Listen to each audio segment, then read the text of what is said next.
Busca primero el reino de Dios y toda su justicia, y todo lo demás se os dará por añadidura.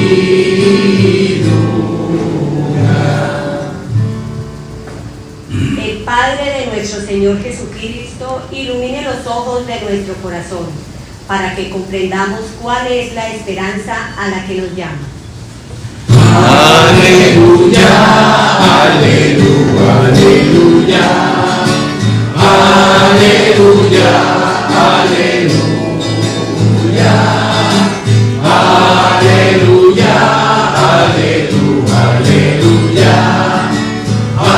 aleluya, aleluya. El Señor esté con ustedes y con tu espíritu. Lectura del Santo Evangelio según San Mateo. En aquel tiempo comenzó Jesús a manifestar a sus discípulos que tenía que ir a Jerusalén y padecer allí mucho por parte de los ancianos, sumos sacerdotes y escribas, y que tenía que ser ejecutado y resucitar al tercer día. Pedro se lo llevó aparte y se puso a increparlo. Lejos de ti tal cosa, Señor, eso no puede pasarte. Jesús se volvió y dijo a Pedro: ponte detrás de mí, Satanás. Eres para mí piedra de tropiezo, porque tú piensas como los hombres, no como Dios. Entonces dijo a los discípulos: si alguno quiere venir en pos de mí, que se niegue a sí mismo, tome su cruz y me siga. Porque quien quiera salvar su vida, la perderá, pero el que la pierda por mí, la encontrará. Pues ¿de qué le servirá a un hombre ganar el mundo entero si pierde su alma? ¿O qué podrá dar para recobrarla? Porque el Hijo del Hombre vendrá con la gloria de su Padre entre sus ángeles, y entonces pagará a cada uno según su conducta. Palabra del Señor. Gloria a ti, Señor Jesús. Pueden sentarse, mis hermanos y hermanas. Estamos en el domingo 22 del tiempo ordinario. Y este ciclo litúrgico tiene como evangelista San Mateo. Pero hoy hemos escuchado también unos textos, la primera lectura del profeta Jeremías, en el capítulo 20 del profeta Jeremías. Y también hemos escuchado el Salmo 62. Mi alma está sedienta de ti, Señor Dios mío. Así también como la carta de San Pablo a los romanos, en el último capítulo, en el capítulo 12, donde nos dice San Pablo que pues esta es la voluntad de Dios, lo que es bueno, lo que es agradable y lo que es perfecto. Ahí como descubre uno la voluntad de Dios, ¿no? Dice San Pablo. ¿Qué es la voluntad de Dios? Lo que es ¿qué? Lo que es bueno, lo que es agradable y lo que es perfecto. Porque a veces dice uno que se haga la voluntad de Dios. Pues ahí tiene esas tres características que nos narra hoy San Pablo en la carta a los romanos. Y mis hermanos, el Evangelio de San Mateo, capítulo 16, versículo 21 al 27. Hace 8 días, Pedro le dijo a Jesús: tú eres el Mesías, el Hijo de Dios vivo. Y hoy está corrigiendo a Jesús en este primer anuncio de la pasión, porque Jesús dice: tengo que padecer, tengo que morir, pero también resucitar. Y Pedro no acepta esta situación, por eso le dice: Señor, esto no te puede pasar. Pero ¿cómo le dice Jesús a Pedro? Ponte detrás de mí, Satanás, porque eres piedra de tropiezo. Tú piensas como los hombres y no como Dios. ¿Cómo pensará Dios? Vamos a ver. Para mí, en este día, voy a tener presente la primera lectura del profeta Jeremías. He leído desde el capítulo 19, en esta preparación de la homilía, para entender un poco por qué estas palabras hoy que dice Jeremías, que es algo así como la Biblia de Jerusalén dice que es como un extracto de su vocación, de su llamado. Y en todo lo que dice el profeta Jeremías hay mucha sabiduría espiritual. Y yo espero que, como estamos en el mes de la Biblia, empezamos el mes de septiembre, a propósito de esto invito a todos a que hagan el altar a la palabra, el altar a la Biblia, y te animes a conocer al profeta Jeremías, a leerlo. Pues el mensaje que muestra el profeta Jeremías es prácticamente como el mismo desarrollo de su vida, es una autobiografía. Y si nos acercamos al profeta Jeremías, encontramos a un profeta que es majestuoso, que es muy sabio, pero también es un profeta que es enfadado, que es temeroso, que además también frustrado. Vemos muchas emociones en la vida del profeta Jeremías, que muestran una vida o una personalidad centrada, pero también que no es un profeta que envíe como oráculos, ¿no?, en todas las direcciones, sino es una persona como nosotros. Es una persona llena de conflictos, a veces también confundida, temeroso de Dios, pero a veces ni comprendía cómo es esto lo que Dios me está pidiendo para mi vida. Por eso puedes decirle que tienes al lado antes de que se duerma, dile, el profeta Jeremías se parece a ti. Se parece a ti. También se parece a mí, ¿no? También se parece a mí. Si uno hiciera aquí una encuesta, levante la mano los malcriados. A los que les da piedra la injusticia, ¿cierto? A los que tienen problemas con el vecino. Entonces, el profeta Jeremías se parece a ti, se parece a mí. Jeremías fue llamado a los 15 o 16 años, más o menos, fue llamado por Dios. Y cuando Dios lo llama, le dice a Jeremías, pues mira, Señor, yo todavía soy muy joven, pues eso que tú deseas de mí, pues déjame pensarlo. Y Dios le dice a Jeremías, no digas que eres muy joven, yo te he elegido a ti, punto. Y por eso, pues vemos desde el inicio de su vida, eso está ya en los primeros capítulos del profeta Jeremías, una vida con una persona insegura de lo que Dios desea. Por eso digo que se parece a ustedes y a mí. Y luego Dios lo pone a Jeremías no a ser una persona popular. No, Dios no le dijo a Jeremías, mire Jeremías, tú vas a dar unas noticias tan tremendamente maravillosas que la gente va a quedar, wow, gracias Jeremías. No, Dios le dijo a Jeremías, tienes que predicar sobre cómo Israel va a caer bajo el juicio de Dios. Porque Israel ha sido infiel, idólatra y maltrata a los pobres. Ya no habrá escapatoria para Israel. Y entonces, todo lo que tiene que hacer Israel es, en últimas, tendrá que aceptar el exilio y la derrota. ¿Y a quién le toca predicar eso? A Jeremías. ¿Usted se imagina predicando esto por Villavicencio? Pues todo el mundo empezó a odiar a Jeremías.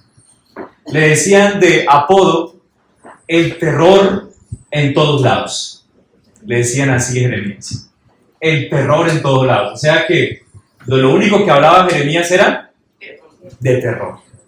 Por eso, porque veía Jeremías la amenaza de Babilonia, el terror incluso de sus mismos contemporáneos que provocaban ese terror, y por eso Jeremías no lo escucharon.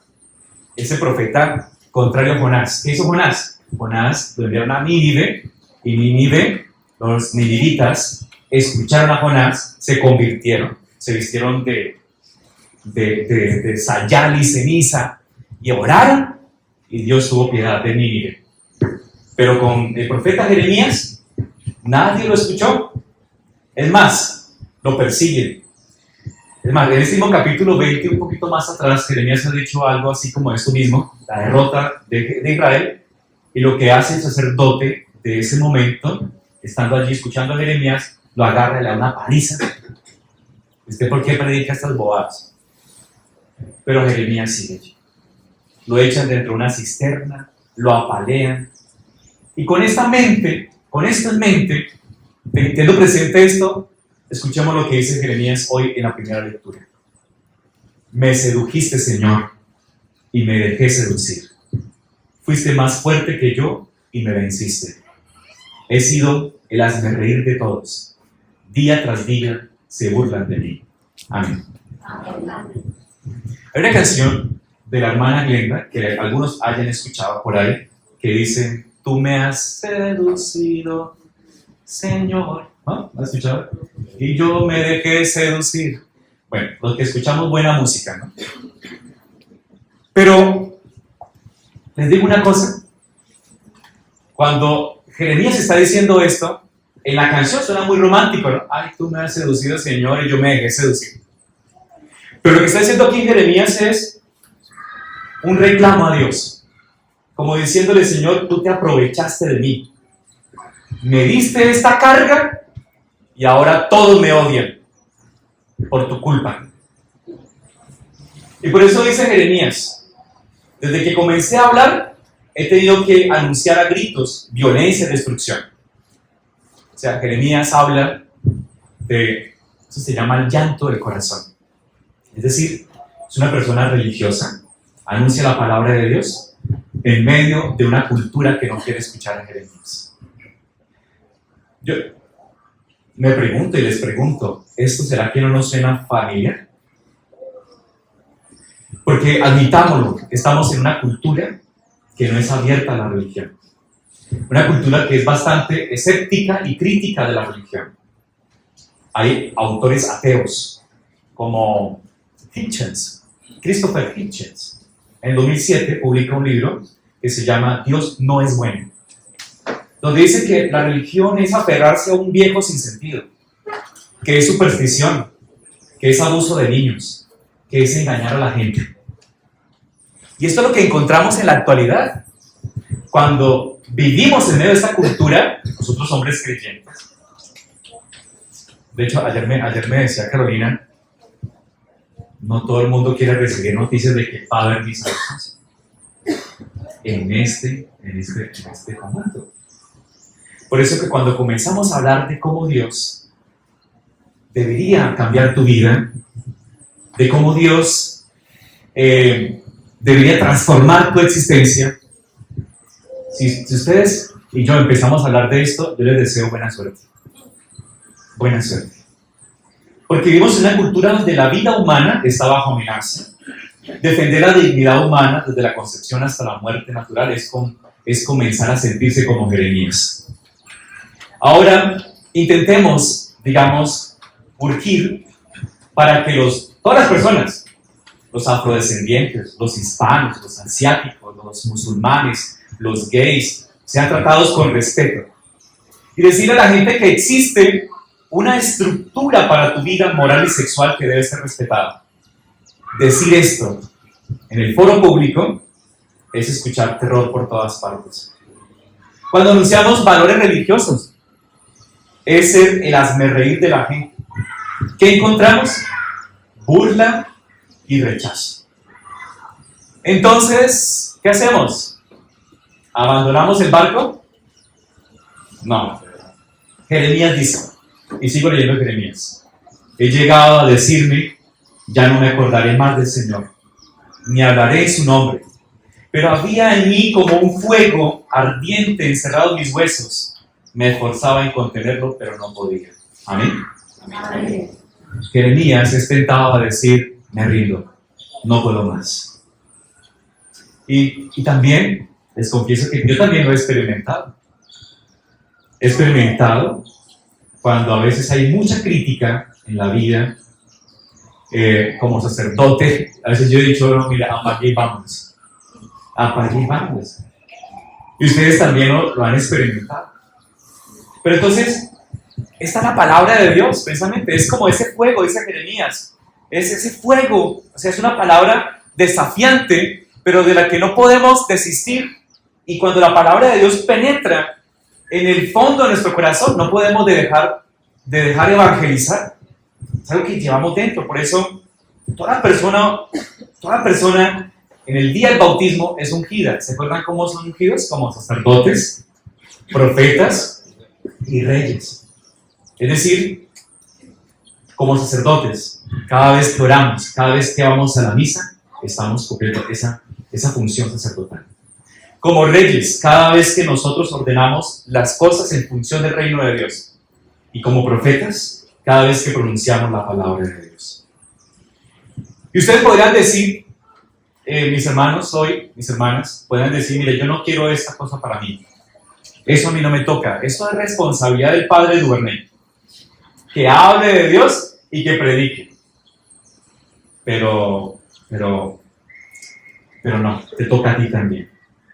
Aunque vengan, como el profeta Jeremías. ¿Qué le pasó? Oposición. Aunque venga oposición, dile que tienes al lado, dile, la palabra de Dios no te abandonará. ¿Es la palabra de Dios no te abandonará. Estés donde estés. O sea, en la empresa, en la casa, en la oficina, en la calle, con los amigos, la palabra de Dios no te abandonará. Permitamos hoy que esta palabra de Dios penetre en el fondo de nuestro corazón, nuestra mente, nuestra alma, todo nuestro cuerpo, y se convierta en un fuego que no puedas contener. Hoy, en últimas, la invitación es: conviértete en un profeta. Dile al que tienes al lado, conviértete en un gran profeta. Conviértete en un gran profeta. ¿Qué le va a pasar? ¿Cómo qué? Como Jeremías. Como Jeremías. Por eso, hoy le digo al Señor en oración: Señor, abrazo todas las circunstancias concretas que tú has elegido para cada uno de estos mis hermanos. Permíteles abrazarlas, que has elegido para mí, para mi vida, y todo esto, Señor, para que me pueda unir a ti. Porque ¿de qué le sirve a uno ganar el mundo entero si pierde su alma?